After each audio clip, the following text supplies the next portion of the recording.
There was a man used to come into our house when I was small. He was the man that was working in the road. He'd come in, he'd been having his lunch. My mother would always put on the kettle, boil the kettle for him.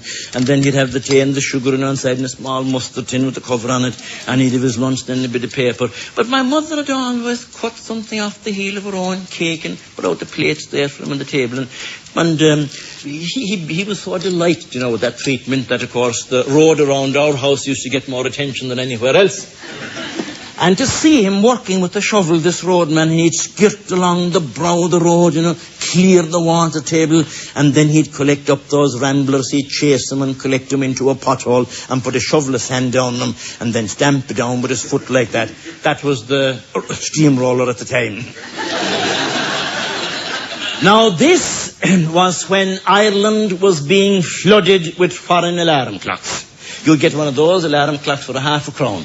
And the workmanship was so bad in some of those clocks, you'd imagine they were ashamed of themselves, for they'd never go, only lying on their faces like that one over there.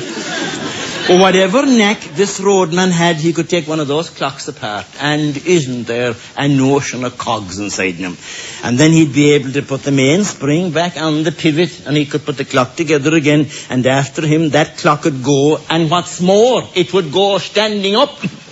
So that he became famous, and people had a track worn to his door with disabled alarm clocks.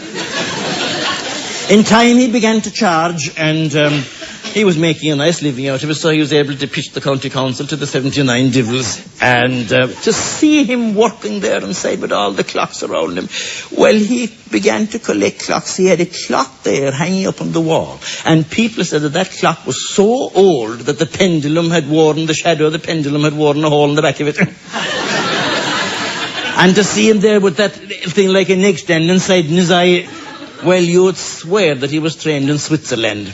In time, he branched out into brooches and bangles, and he was nicely situated, central enough from the point of view of trade. He was there near the chapel. There'd be a crowd there anyway, Sunday. But from the point of view of advertising, his window was very small. If he put the alarm clock that had come inside in the cardboard box into the window, you wouldn't be able to see any light in around it. So that I, being a stonemason, he sent for me to widen the window. And difficult enough old job it was too. I found it very old house, wide wall, so that I had to run beams through the wall and props inside and outside and fox wedges and all. To this you wouldn't be half paid for your trouble. In a couple of days' time, I had the wall sporched and I had the window frame in position, but I had no glass in it as yet. Well, the jeweller, when he saw that, nothing would do him but to put a wall of alarm clocks into the window, and there he was admiring him, his head to one side. And then he had there in the middle of that display what I could only call a combination clock, wherever he got it. This clock now, it had like a cuckoo at the top, and that cuckoo, he'd cuckoo every hour and a half hour. And then on the hour at this side, if the day was going to be fine, a lady had come out in a summer hat. And at this side, if the day was going to be raining, her husband had come out under an umbrella. He was kept busy. And on the hour, when all those clocks began to alarm and to strike, and then another clock began to strike the bell over in the chapel, so that you had a heavenly and an earthly commotion all at the one time. Because it was the final week of the mission, and when he had the bell over in the chapel, the jeweller ran upstairs to get into his new clothes, and he says to me, Ned, he said, I'll let him all there in the window until I come down from the chapel. He went away, which I thought was a very foolish thing, and when he came back after benediction, his fine big combination clock was gone. Oh, he took it very much to heart. I never saw any man more down and out than he was.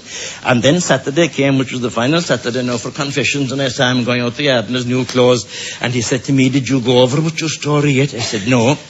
Well, he said, I'm going over now, I'll be after you. I said, I couldn't go that time because I had just given the final coat of plaster to the reveals of the windows, and it was like the plaster was as yet too wet to float. But in an hour's time, when I was ready, I dusted myself down and I put on my coat and I went across the road over to the chapel. A big crowd inside, all men, because as we know, the men will let a thing like that until the final hour. And there was only the one missioner hearing, which I thought was strange, and there was the jeweller. there he was below now, and he was in front of the box on his knees. And I said to myself, isn't it fine for him? He said, his troubles will be over him soon. There was great drying that day, and I thought maybe that I should go back down to the house again, because cement, when it gets hard as the devil to float. So I went back down and I finished the floating of the reveals. And all the work that was there, I tidied it all up, and about an hour or so after I went over to the chapel again.